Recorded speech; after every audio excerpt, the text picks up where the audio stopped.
Did you know that I really don't like racists? I really don't. And there are some people who are racists who are cordial and willing to have a conversation, and there are some people who are nasty, awful racists. At the end of the day, I am willing to, discuss with a racist why they think what they think, and I firmly think that a lot of these people are wrong. They misunderstand how society works. They overestimate the power of race as it pertains to certain issues. I understand there's arguments about national level statistics when you look at certain demographics, but it's so difficult, even for scientists, to control for so many different factors, that what I tell people is, even if you do think the main reason for these differences is race, you're better off not using that as your main point.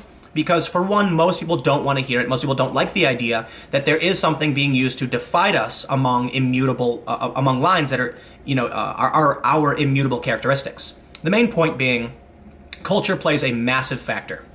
And I had a longer discussion about this, but now we're going to talk about one of these issues dealing with racism that's infecting our society and I think is really, really problematic. This story, CVS apologizes after white manager calls police on black customer over coupon. Let's remove the race from the situation. CVS apologizes after manager calls police on customer over coupon. Not a story. Nobody would care. But because the manager was white and the customer was black, it's become one of these racially charged incidents, whether or not it really did. So let's start by looking at the story. The employees who were involved in the incident will not be working in the store pending the findings of our investigation, a company spokesman said. So, when we look at the Papa John story, I don't know if I trust companies to be honest and actually address the real issue. It's likely CVS just said, we don't want a backlash, we don't want to be involved, let's not deal with it. There is a video, which I believe I can show. I don't care for the news reporting from the company, but this is interesting. Let's play this. Tell them I'll be here when they arrive. CVS customer Camilla Hudson says a simple disagreement over a coupon quickly escalated into a racially charged incident. African American. Black. No, I'm not African American. I'm black. Black isn't a bad word. The CVS manager, Maury Matson. So this guy's shaking. For whatever reason, this guy he doesn't handle pressure very well. We don't know what happened. There's no video of what happened before this. But apparently, let's read the story. CVS apologized Sunday to a black customer who said a white manager called the police after deciding that a coupon she tried to use at a Chicago pharmacy was fraudulent. Okay, so the manager thought a coupon was fraudulent and called the police. Is that it? Did the police come and say if they don't want to accept the coupon, it's end of story? Are they going to arrest the woman because the coupon's fraudulent? What's the point of this? CVS is actively investigating what happened, and we will take any corrective action that is warranted based on the outcome of our investigation. The employees who were involved in the incident will not be working in the store pending the findings of our investigation.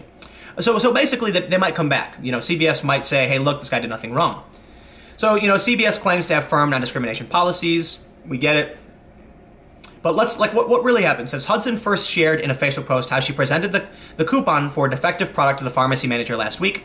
The manager told her he'd never seen a similar coupon and believed it was a fraud. When I asked for his name and his title role at the store, he became agitated and rude. When I pulled out my phone to document what happened and exactly what he'd said to me, and I know he'd said it, he turned his back and walked away. A second manager told her that if she didn't leave immediately, he'd call the police. In a viral video that Hudson posted on Facebook, she can be heard confronting a manager who appears to be describing Hudson to the authorities over the phone. Tell them that I will be here when they arrive. I have ID and will share it. Okay, hold on. This is not calling the cops on somebody over a coupon. This is calling the cops on somebody for trespassing. Now, is how they treated the customer wrong? I would say potentially, but we don't know what happened. And I can't base, my opinions off of things I don't know. What I can say is that as far as I do know, if someone says, I'm not going to take your coupon, you need to leave, unfortunately, there's not much you can do, and you do need to choose your battles. There are a lot of stories about people, I can't tell you how many times I've gone to a store and said I got a coupon, and they say buzz off, and it's like, what are you going to do about it? Can I speak to a manager? The manager comes, and I say, hey, look, and he says buzz off, and I go, I leave. I call corporate and complain, and then they send me a new coupon for a free burrito or whatever store I was at. In this instance, the woman refused to leave, so they called the police, and now we have a racially charged incident where it might not be the case. I do want to point out that manager was terrified.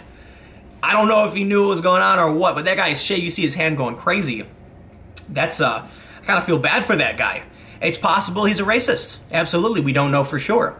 But I am concerned that we're seeing more and more of these stories where incidents that aren't actually racist are just people being dickish turn into national stories. Why is NBC reporting on this?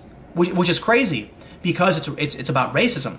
Admittedly, why am I even reporting on it? For me, it's more about the cultural context around it, but I even think it's dumb that I'm talking about it. It's a lady who tried to use a coupon.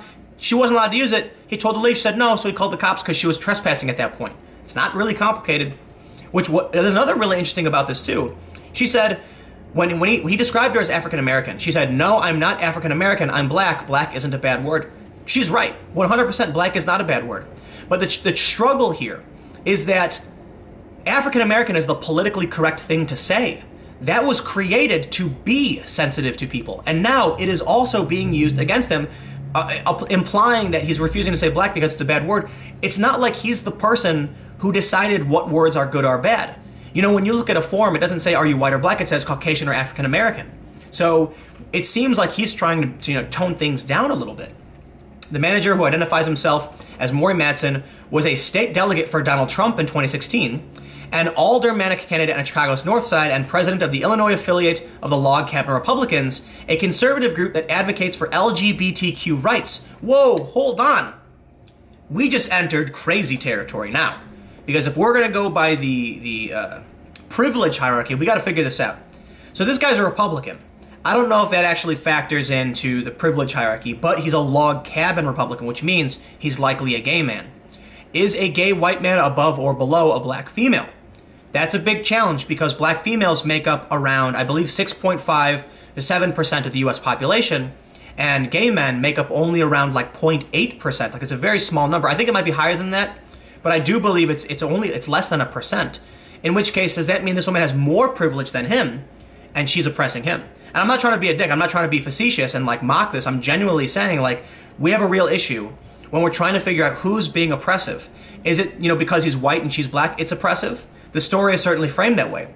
But what if the story was titled something else? CVS apologizes after gay manager calls police on customer, female customer, or straight customer. What if the story was straight female customer refuses to leave and berates gay manager? The way they title the story frames the narrative.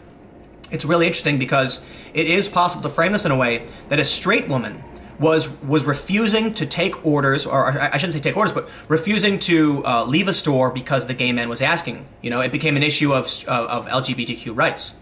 This is one of the biggest problems when it comes to the culture war, and how do we know whether or not someone is being, prejudicial, racist, sexist, homophobic, transphobic, or whatever, especially when you get these more complicated situations. This is not the story about a straight white male. This is a story about a gay white male.